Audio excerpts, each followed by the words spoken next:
It was very important for our ancestors to ornament their bodies.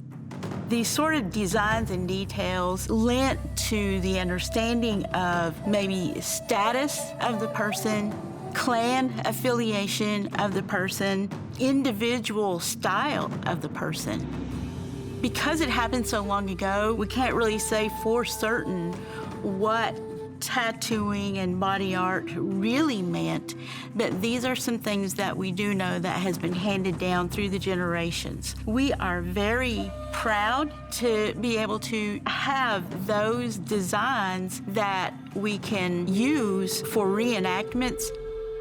My name is Ladonna Brown. I'm the Director of Research and Cultural Interpretation. My name is Dustin Mader. I'm the Graphic Arts Coordinator for the Arts and Humanities Division. One thing about doing reenactments, we really get that glimpse into that cultural and historical window of what our ancestors might have looked like. And once we begin to put the tattooing on them, once we begin to put the face paint on them, they really come to life. My role in the process of the reenactment was kind of help envisioning how our warriors would have looked and kind of approaching that in more of a stylized but historical rooted aesthetic.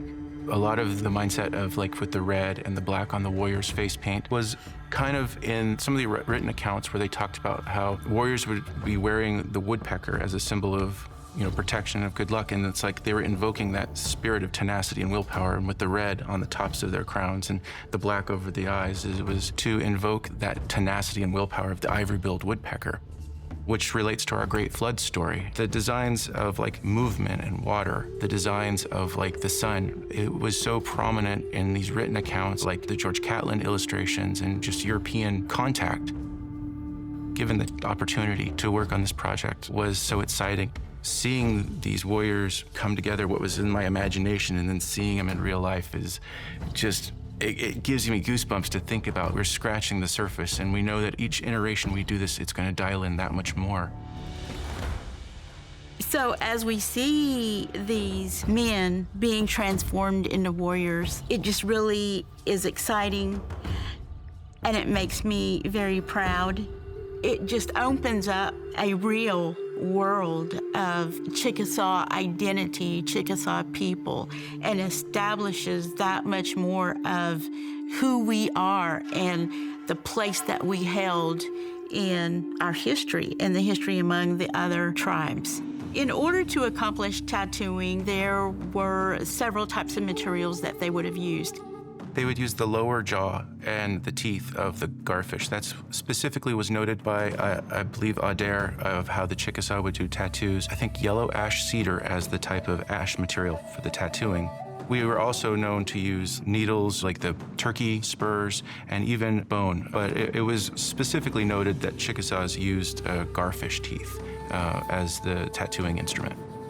A lot of the recurring themes I see in a lot of the tattoo designs vary from the sun circle, the hashi, to the four directions, to woodpecker eyes, symbols of tenacity and willpower and protection. There are also symbols of the wind and water, a lot of clan animals.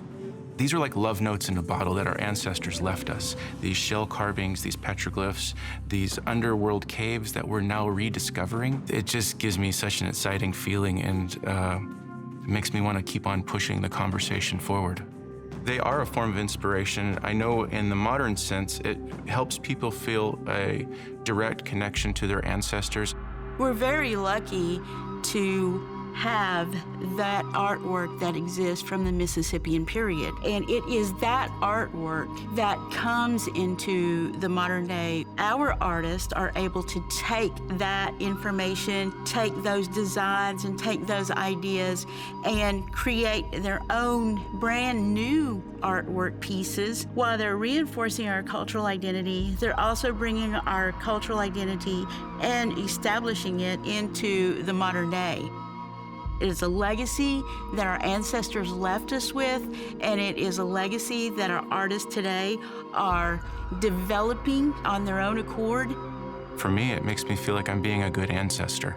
And that's one of my goals, is to be a good ancestor, to leave enough items behind so that in 7 generations they still be able to carry what we've picked out today. We were a great society before, and we are today as well, and we are planting the seeds for future generations.